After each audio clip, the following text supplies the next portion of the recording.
Okay, this video is going to be painful because a couple of these wide receivers I had been drafting early on in 2022, and I am just watching their price get cheaper, and cheaper. And I'm like, okay, am I the idiot in the room? Am I the guy that's getting suckered in to Michael Thomas?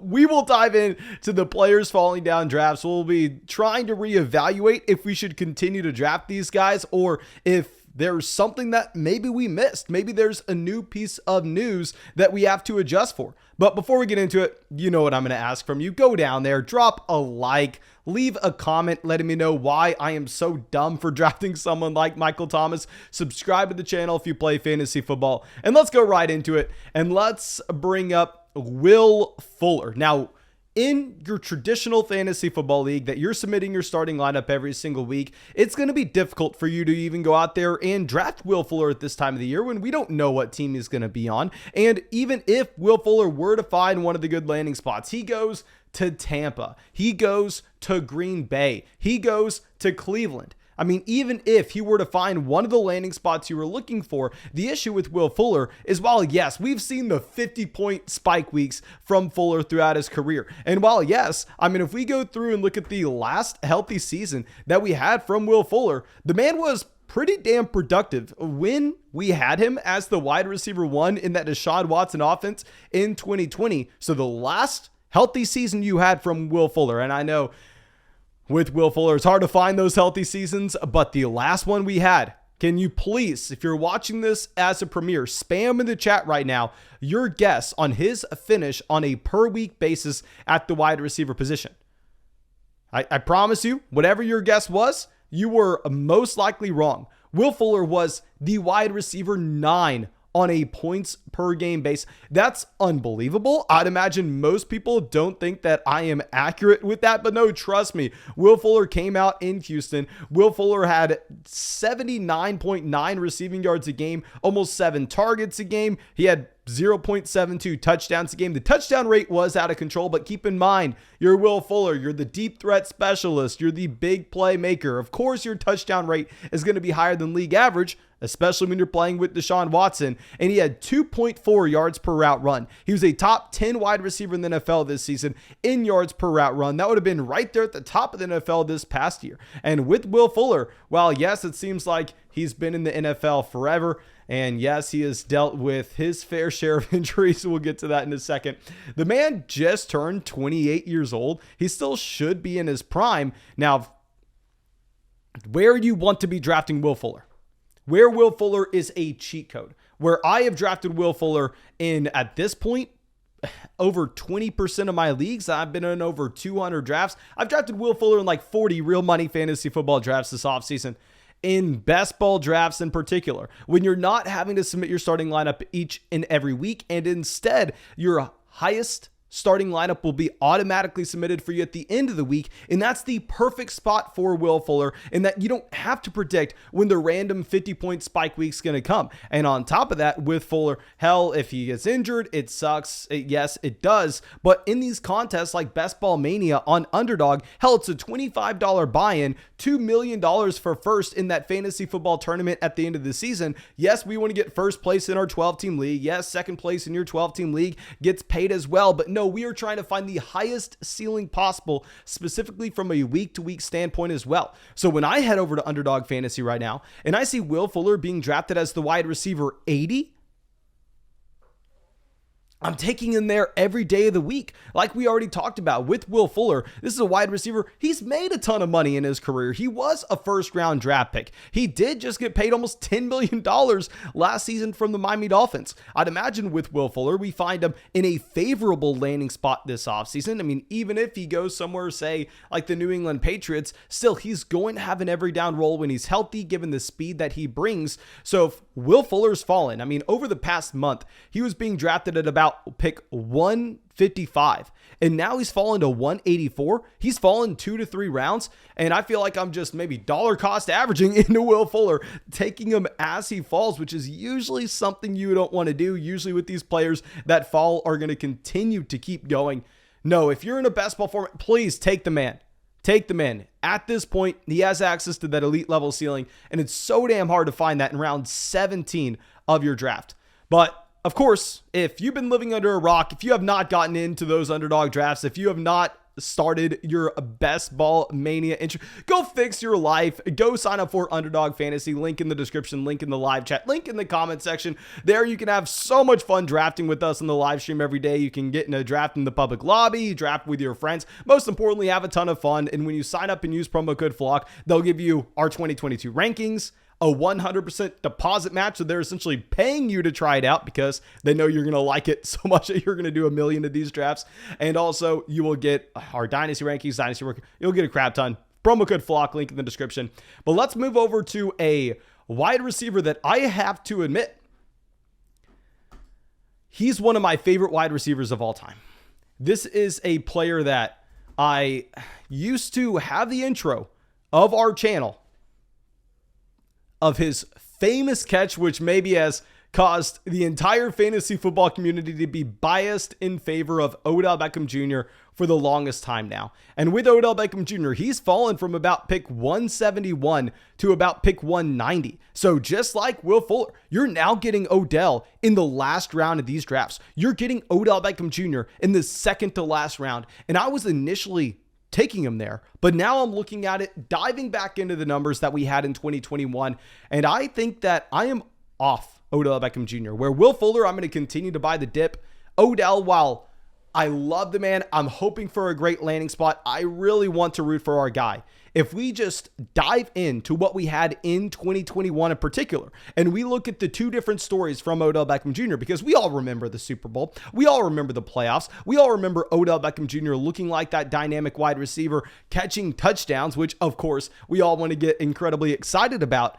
What doesn't look that exciting are the underlying numbers that we had. Because with Odell Beckham Jr., you have had a straight decline since 2019. This is an older wide receiver drafted in 2014, has dealt with a significant amount of injuries, not to mention the torn ACL in the Super Bowl, but we'll get to that in 1 second, but dealt with a significant amount of injuries throughout his NFL career. So you would imagine that a player drafted in 2014 with that injury history should begin to see that fall off to where we don't know if he's viable anymore.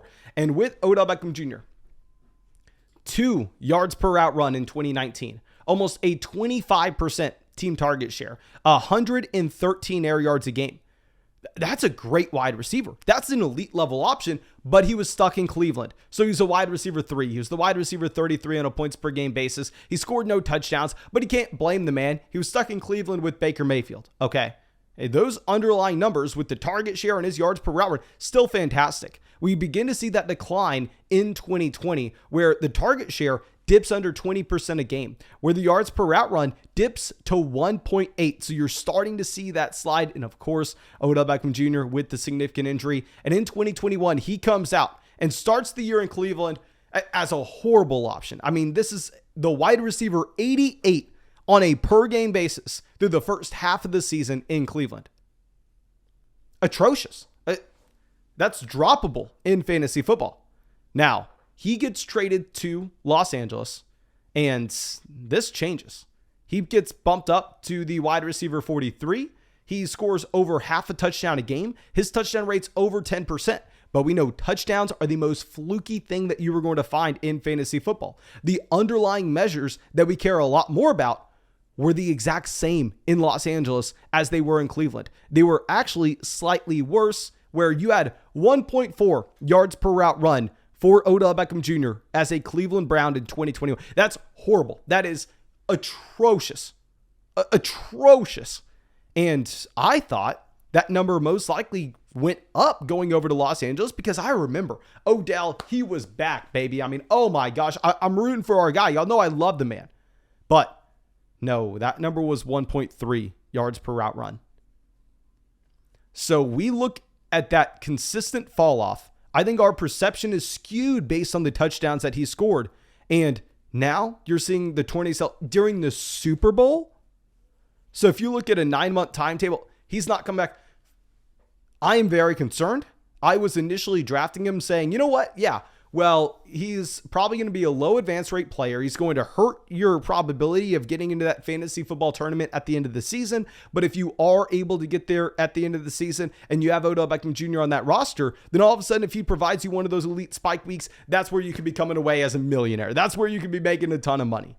But now that I'm looking at this, I truly think that our perception of Odell Beckham Jr. was skewed based on just touchdowns and the brief Super Bowl performance that we had from Odell. So it sucks to say, I think Odell Beckham Jr. is falling for the right reasons. I think I'm not buying in on Odell. Now let's go over to our next wide receiver. Let's go over to someone that had an immense amount of hype in Dynasty Fantasy Football this offseason.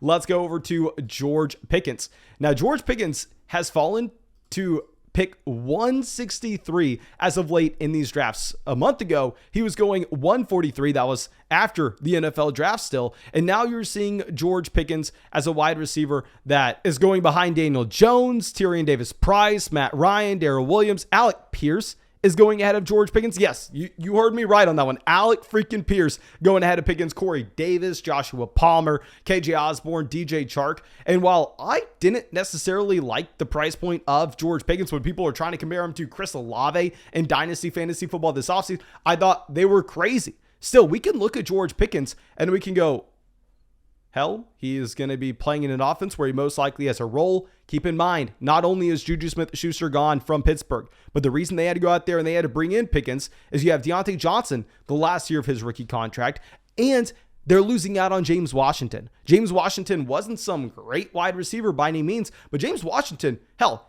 he played a decent amount of snaps. James Washington, he was a Biletnikoff winner at Oklahoma State in college. Like, he was a fine wide receiver. Missing out on both Juju and James Washington will open up a decent amount of targets and a decent role overall in Pittsburgh for George Pickens to slide in and be the wide receiver 3 here. And with George Pickens, he had some elite traits with his overall collegiate profile. This is a wide receiver that was a 5-star prospect coming out. This is a wide receiver that broke out right away at 18 years old at Georgia.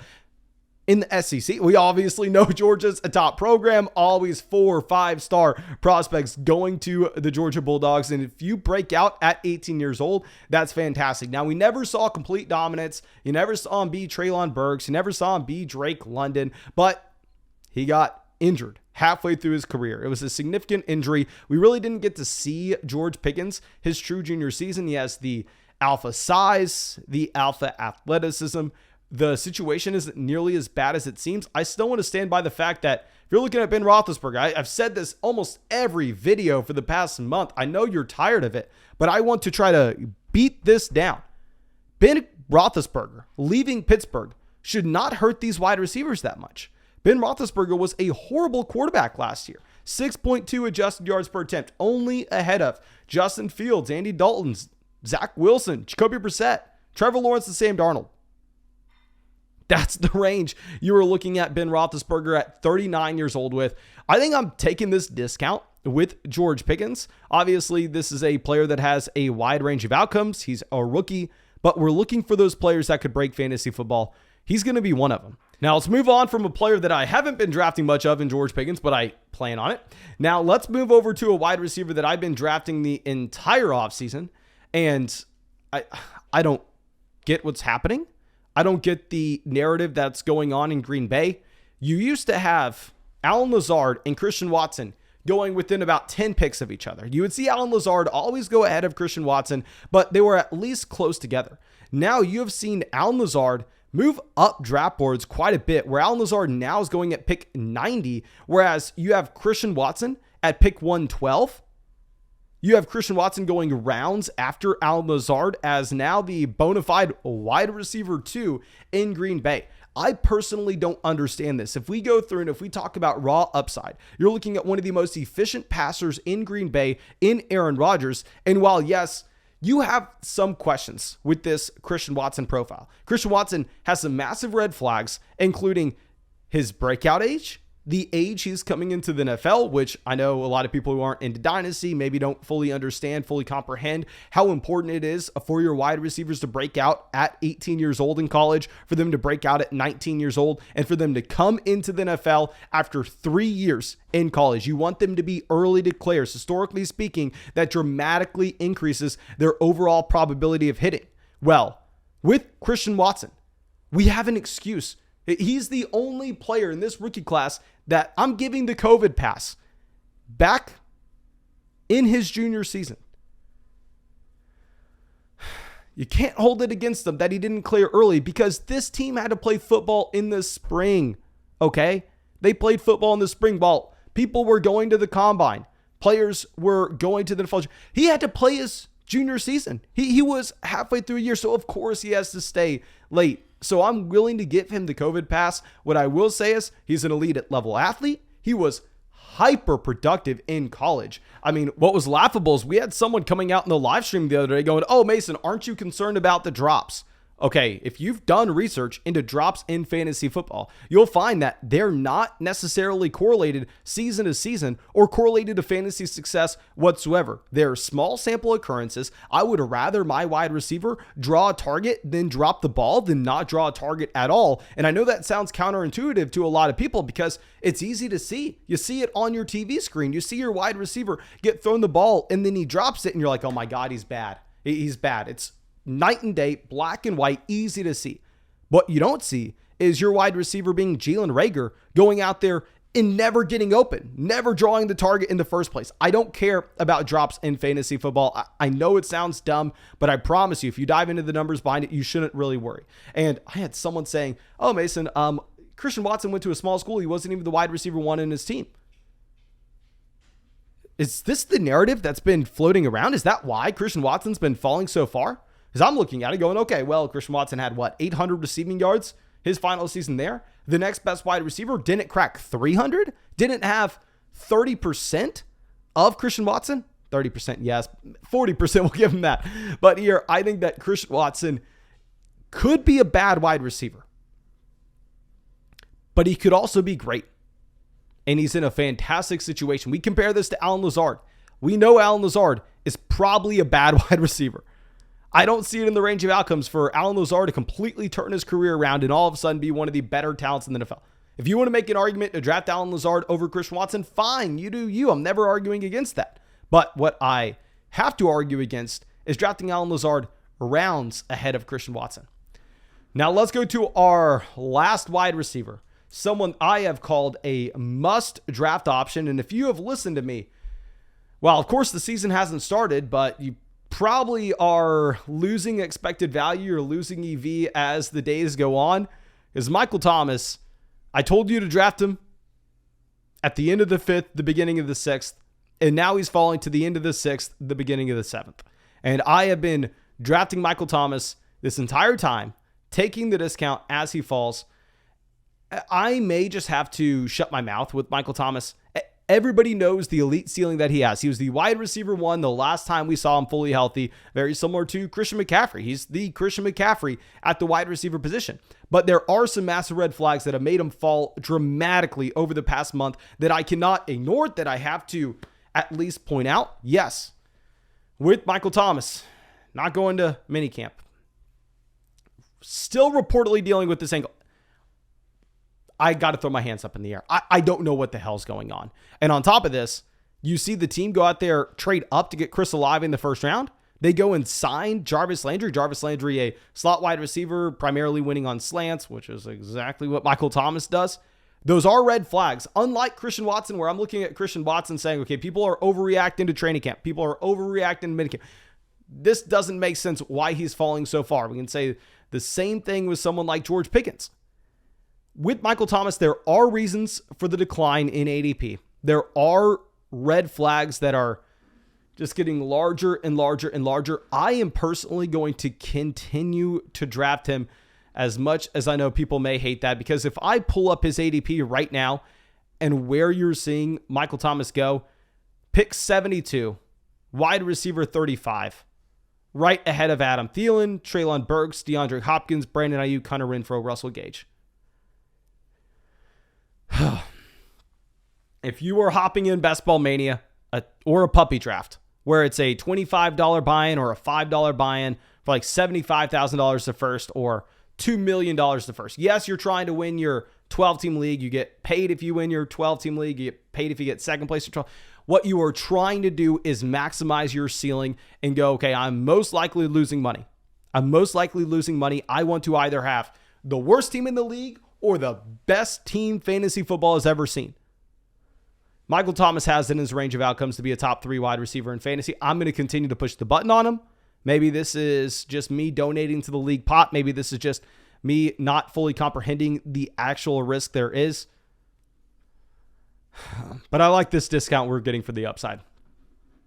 Now, thank you for watching the video. I really hope you enjoyed it. I really need to thank you for being a part of the flock. I appreciate you, and I hope you have a great day.